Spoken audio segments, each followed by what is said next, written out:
안녕하십니까. 수산강국 코리아입니다.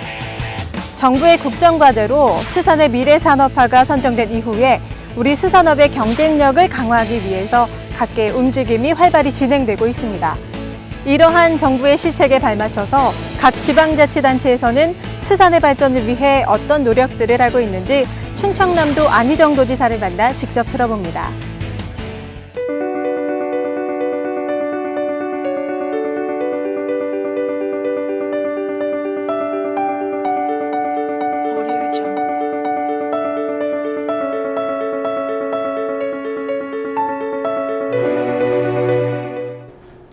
안녕하십니까.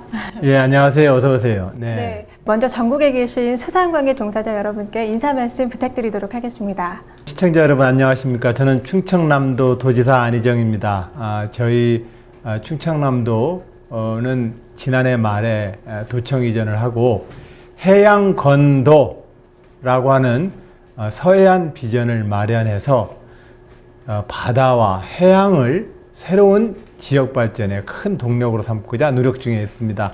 오늘 저희 도를 방문해 주셔서 모든 분들 아주 반갑게 인사드립니다. 자, 먼저 이 충청남도가 우리나라 수산업에서 차지하는 비중이 어느 정도나 되는지 궁금합니다. 새는 그렇게 크진 않습니다. 네. 새는 크진 않은데 그러나 우리 충청남도가 가지고 있는 갯벌과 서해안 시대에 따라서 이 수산업의 그 영역을 더욱더 확대해 나갈 계획입니다. 네.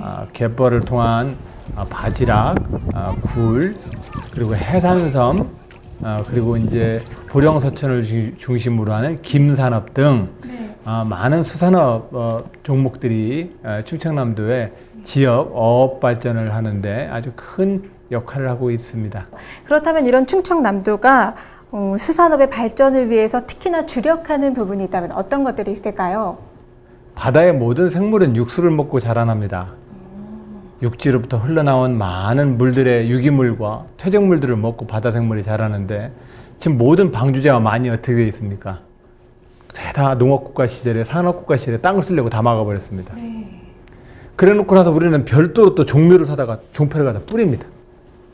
이 자연 교란 행위는 지속 가능하지가 않습니다. 저는 그래서 충청남도가 그동안 1260km가량의 해안선을 가지고 있는데 지난 30년 동안 농업국가와 산업국가 시절에 필요에 따라서 이 중에 25%를 다 막아버렸습니다. 그리고 기존에 있어서 이 모든 만들도 지금 방주제가 291군데의 모든 방주제가 막혀 있습니다. 이래서는 지속 가능한 수산업의 미래를 만들지 못합니다. 네. 그래서 충청남도가 제안하는 해양역 간척 사업이라는 제안을 통해서 기존 농어촌 공사에서부터 국가가 관리하고 있는 각종 방주제와 만시설을 터서 가능하면은 육수와 육지의 물과 자연의 바다의 생태계가 순환하는 구조를 자꾸 터줘야 합니다. 네. 그래야만 수산업에 대한 자원적인 미래의 지속 가능한 자원들이 축적이 됩니다. 또 한편으로는 갯벌의 가치입니다. 우리는 이 방주제를 통해서 갯벌을 훼손시켜 왔습니다. 그러나 그 갯벌을 막아서 산업단지를 쓰고 수두작에 쌀을 생산하는 것보다도 더 많은 부가가치를 그 갯벌이 주고 있다는데 그 누구도 이제 부정하지 않습니다. 네, 맞습니다. 우리는 이 역간척 사업을 통해서 그 갯벌을 또한 더 살리기 위한 노력을 해낼 것입니다. 이런 것을 통해서 새로운 이 수산업과 해양산업의 기본을 한번 더 깔아보자. 그러니까 이제까지 항구를 개발하고 임해산업단지를 개발하고 농토를 쓰기 위해서 우리가 바다를 혹사시켜 왔습니다. 그리고 갯벌을 혹사시켜 왔고 인근 해안선을 혹사시켜 왔습니다. 이 문제를 다시 한번 재조정하자는 겁니다. 이것이 충청남도가 꾀하고자 하는 수산업에 대한 장기적인 발전 전략이고 지금 방향입니다. 그쪽으로 가고 있습니다. 네.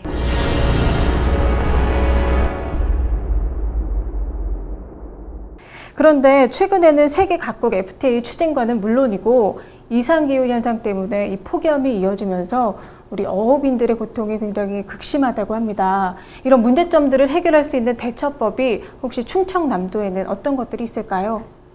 물론 충청남도 차원에서 되는 문제는 아니겠습니다. 우리 도 차원에서 기후변화에 대비하는 신재생 에너지 비율을 높이거나 이산화탄소 배출량을 줄이거나 그리고 에너지 효율을 높이는 등의 충청남도 기후변화 협상에 대한 우리의 노력을 지난해에 마련해서 우리 도 차원의 중기 에너지 기후 변화 대비 우리 그 선언도 지난해 우리가 준비를 해서 5개년 계획을 세워서 추진 중에 있습니다. 또한 그리고 대부분 지금 연안 지역이 다 마찬가지이긴 할 건데 특히 우리 충청남도는 화력 발전이 많습니다.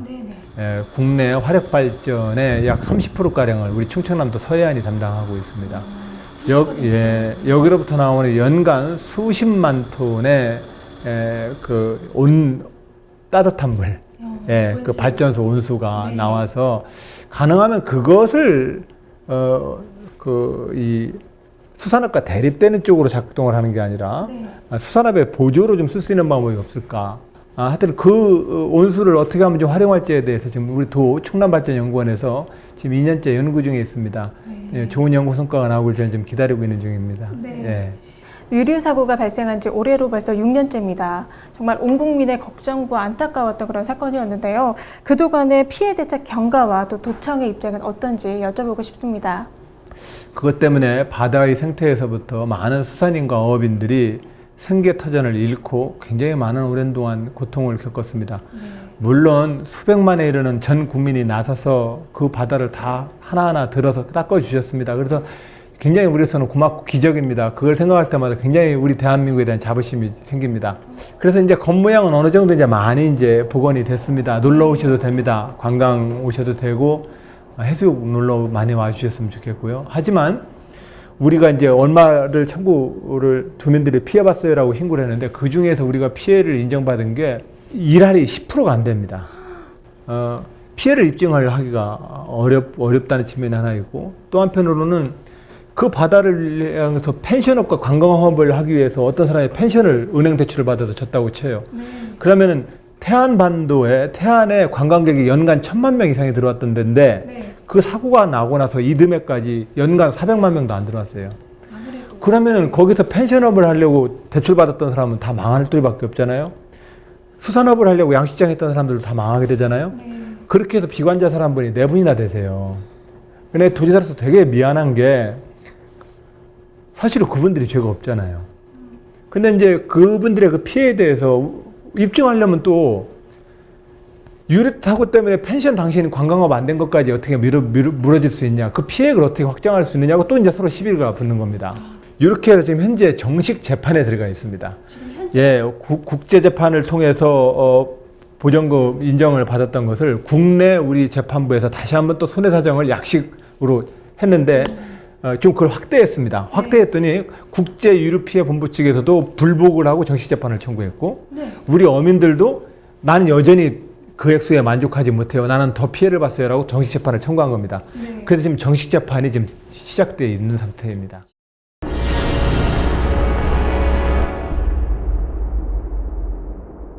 그렇다면 우리나라가 진정한 수산 강국이 되기 위해서는 정책적으로 어떤 것들이 뒷받침돼야 될지 여쭤보고 싶습니다.